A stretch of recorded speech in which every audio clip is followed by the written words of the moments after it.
ఉమ్మడి ఖమ్మం జిల్లాలో చక్రం తిప్పుతున్న ఒక మంత్రి వ్యూహాత్మకంగా రాష్ట్రంలో ప్రభుత్వానికి అండగా ఉంటున్న సిపిఐ పార్టీని దూరం చేసే పనిలో పడ్డారా?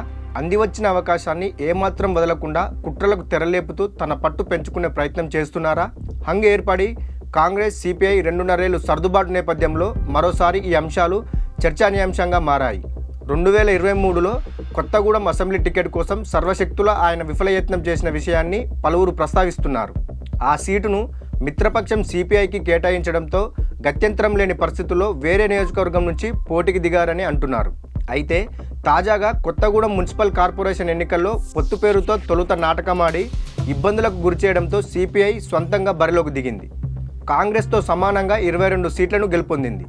మేయర్ సీటును వాళ్ళకి ఇవ్వకుండా పేచి పెట్టడంతో సీఎం రేవంత్ రెడ్డి స్వయంగా రంగంలోకి దిగి సర్దుబాటు చేశారు. దీంతో ఆ గొడవ తాత్కాలికంగా సద్దుమణిగింది. త్వరలో జరగనున్న ఎంపీటీసీ జెడ్పీటీసీ ఎన్నికలలో మంత్రి ఇంకా ఎన్ని తలనొప్పులు తెస్తారోనని స్థానిక కాంగ్రెస్ నాయకులు తలలు పట్టుకుంటున్నారు. కొత్తగూడెం అసెంబ్లీ సీటుపై కన్నేసిన ఆయన పార్టీ పెద్దలను కాదని కక్షపూరితంగా వ్యవహరిస్తూ కుట్రలు కుతంత్రాలకు తెరతీస్తున్నారని జిల్లా కాంగ్రెస్ నాయకులు ఆందోళన వ్యక్తం చేస్తున్నారు. కొత్తగూడెం మున్సిపల్ కార్పొరేషన్లో మొత్తం 60 డివిజన్లు ఉన్నాయి. ఈ డివిజన్లలో ఎవరెవరు పోటీ చేయాలనే దానిపై కాంగ్రెస్ సిపిఐ మధ్య తొలుత చర్చలు జరిగాయి.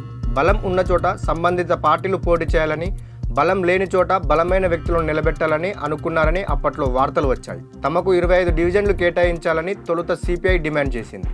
అన్ని డివిజన్లు ఇవ్వలేమని 18తో సరిపెట్టుకోవాలని కాంగ్రెస్ నేతలు సూచించారని సమాచారం. మరో 2 అయినా పెంచాలని గట్టిగా కోరినప్పటికీ కాంగ్రెస్ నేతలు వినిపించుకోలేదని తెలిసింది. డబ్బు అహంకారం ఉన్న మంత్రి ఆదేశాలతోనే ఇదంతా జరుగుతున్నదని సిపిఐ నాయకులు గమనించారు. పొత్తులను చెడగొట్టేందుకే మంత్రి ఈ పన్నాగం పన్నారని, అడిగిన 2 డివిజన్లు అదనంగా ఇవ్వకుండా అడ్డుపడ్డారని అక్కడి కాంగ్రెస్ నేతలే చెబుతున్నారు. వారితో పొత్తులు చెడగొట్టి స్వతంత్రంగా పోటీ చేయాలనే ఉద్దేశంతోనే డివిజన్ల సంఖ్యను తగ్గించారనే చర్చలు మొదట్లో వినిపించాయి. మంత్రి మోసం చేస్తున్నాడని గ్రహించిన సిపిఐ నాయకులు ఒంటరిగా బరిలోకి దిగినట్టు చెబుతున్నారు. 22 డివిజన్లలో సిపిఐ తన అభ్యర్థులను గెలిపించుకున్నారు. అధికార కాంగ్రెస్ 22, బీఆర్ఎస్ 8, బీజేపీ 1, స్వతంత్రులు 6 డివిజన్లలో విజయం సాధించారు. ఈ ఎన్నికల ఫలితాల తరువాత ఎర్రజెండా పట్టుమని 10 స్థానాల్లో కూడా గెలవదని ప్రచారం చేసిన కాంగ్రెస్కు ఓటర్లు తగిన గుణపాఠం చెప్పారని సిపిఐ నాయకులు వ్యాఖ్యానించారు. మిత్రద్రోహానికి పాల్పడినందుకు సరైన తీర్పు చెప్పారని కాంగ్రెస్లోనే ఒక వర్గం భావిస్తుంది. టికెట్ల కేటాయింపులో ఒక వర్గానికి అధిక ప్రాధాన్యం ఇవ్వడం కూడా పరాజయానికి కారణమని విశ్లేషకులు అభిప్రాయపడుతున్నారు. కొత్తగూడెంలో సిపిఐ ఊసు లేకుండా చేయాలని సర్వశక్తులు ఒడ్డినప్పటికీ ప్రజలు తమ ఓటుతో తగిన శాస్తి చేశారంటున్నారు. టీడీపీ కూడా మద్దతు పలకడంతో సిపిఐ అభ్యర్థులకు కాస్త ఊరట లభించింది.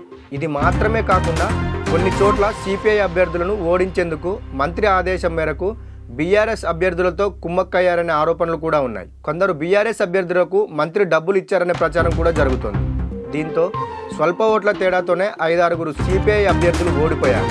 కాంగ్రెస్ 58 డివిజన్లలో పోటీ చేయగా 22, బీఆర్ఎస్ 60 డివిజన్లలో పోటీ చేయగా 8 డివిజన్లలో విజయకేతనం ఎగరవేశాయి. ఫలితాల తర్వాత అప్పటి వరకు మౌనంగా ఉన్న స్థానిక ఎమ్మెల్యే సిపిఐ రాష్ట్ర కార్యదర్శి కూనంనేని సాంబశివరావు తన ఆగ్రహాన్ని వెళ్లగక్కారు. పరిస్థితి చేజారే ప్రమాదం ఉందని గమనించిన ముఖ్యమంత్రి రేవంత్ రెడ్డి రంగంలోకి దిగారని, సాంబశివరావుకు ఫోన్ చేసి శుభాకాంక్షలు తెలిపి చర్చలకు రావాల్సిందిగా ఆహ్వానం పంపారని సమాచారం. ముఖ్యమంత్రి ఆహ్వానం మేరకు శనివారం సిపిఐ రాష్ట్ర నాయకులు పల్లా వెంకట్రెడ్డి, ఈటీ నరసింహ చర్చలు జరిపారు. చెరో 2.5 సంవత్సరాలు మేయర్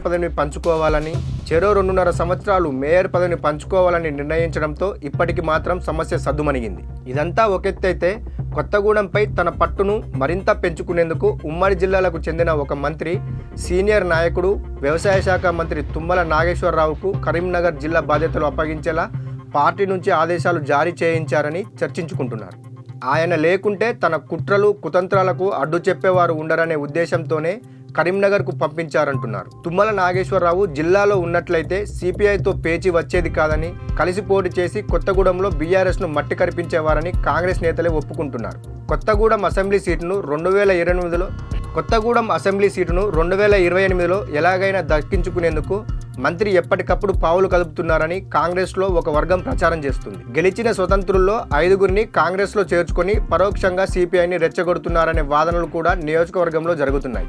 ఇలానే కొనసాగితే 2028లో సిపిఐతో పొత్తు, ఖమ్మం జిల్లాకు చెందిన మంత్రి దూకుడు, ఒంటెద్దు పోకడల కారణంగా సిపిఐతో మిత్రబంధం వికటించే ప్రమాదంలో ఉందని గాంధీ భవన్కు చెందిన ఒక నాయకుడు ఆందోళన వ్యక్తం చేశారు. గత అసెంబ్లీ ఎన్నికల్లో ఈయన వైఖరి కారణంగానే సిపిఎం దూరం అయ్యిందని గుర్తు చేశారు. రాష్ట్రంలో 2 సంవత్సరాలుగా ప్రభుత్వానికి అండగా ఉంటున్న సిపిఐని దూరం చేసే పనిలో మంత్రి నిమగ్నమయ్యారని, ఇప్పటికైనా పిసిసి నాయకత్వం, ముఖ్యమంత్రి రేవంత్ రెడ్డి ఢిల్లీ పార్టీ పెద్దలు దృష్టి పెట్టాలని కోరుతున్నారు. సదరు మంత్రిని ఇలాగే వదిలేస్తే పార్టీ తన చేతుల్లో ఉందంటూ చెలరేగే ప్రమాదం ఉందని మరో నాయకుడు వ్యాఖ్యానించారు. బీఆర్ఎస్ అధినేత కేసీఆర్తో తీవ్ర అవమానాలకు గురైన సిపిఐ నాయకత్వం కాంగ్రెస్కు అన్ని విధాలుగా సహకరిస్తున్నదని, ఈ పార్టీని కూడా వదులుకుంటే వచ్చే ఎన్నికల్లో కొన్ని నియోజకవర్గాల్లో ఓటమి పాలవుతుందని మరో కాంగ్రెస్ నాయకుడు అభిప్రాయపడ్డారు. తాను ప్రాతినిధ్యం వహిస్తున్న నియోజకవర్గంలో సదరు మంత్రికి ఎదురుగాలి వీస్తున్నదని, అందుకే కొత్తగూడెంలో మాటి మాటికి వేలు పెడుతూ స్థానిక ఎమ్మెల్యే సాంబశివరావును ఇబ్బందులకు గురి చేస్తున్నారని సిపిఐ నాయకులు ఆగ్రహంతో ఉన్నారు. మంత్రిని ఇలాగే వదిలేస్తే 2028లో సిపిఐ పార్టీ దూరం జరిగినా ఆశ్చర్యపోవాల్సిన పని లేదని కమ్యూనిస్టు నేతలు చర్చించుకుంటున్నారు. ఇదండి ఖమ్మం జిల్లా మంత్రి గారి వ్యవహారం. ఈ వీడియో కనుక మీకు నచ్చినట్లయితే లైక్ చేయండి, షేర్ చేయండి. విధాత ఛానల్ను తప్పకుండా సబ్స్క్రైబ్ చేయండి. Thank you for watching.